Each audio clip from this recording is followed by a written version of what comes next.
आप सभी विद्यार्थियों का इस चैनल पर हार्दिक स्वागत है।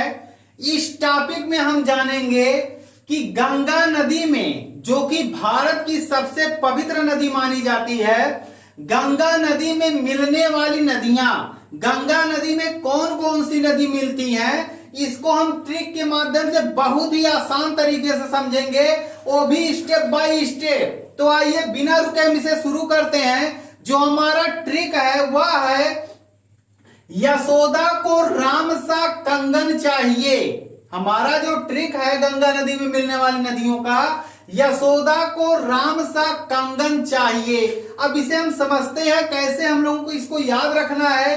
तो यहां लिखा है या माने आपका हो जाएगा यमुना नदी, फिर है सो माने आपका हो जाएगा सोन नदी, और दा है तो दा माने दामोदर नदी, फिर आपका को है तो को माने आपका कोसी नदी, फिर रा है राम है तो राम माने आपका हो जाएगा राम गंगा नदी, फिर आपका सा दिया है तो सा माने शारदा नदी, फिर कंग दिया है तो कम माने हो जाएगा आपका करनाली नदी, और गा माने आपका हो जाएगा गंडक। ना और चाहिए आपका साइलेंट है। तो इसको जो याद करने का हमारा तरीका है वह है यशोदा को राम सा कंगन चाहिए। या माने आपका यमुना नदी, और सो माने आपका सोन नदी, दा माने आपका दामोदर नदी, को माने आपका कोसी नदी, और राम माने आपका हो जाएगा राम गंगा नदी, और सा माने आपका शारदा नदी, और का माने आपका हो जाएगा करनाली नदी, और गा माने आपका हो जाएगा गंडक नदी, जबकि न और चाहिए साइलेंट है।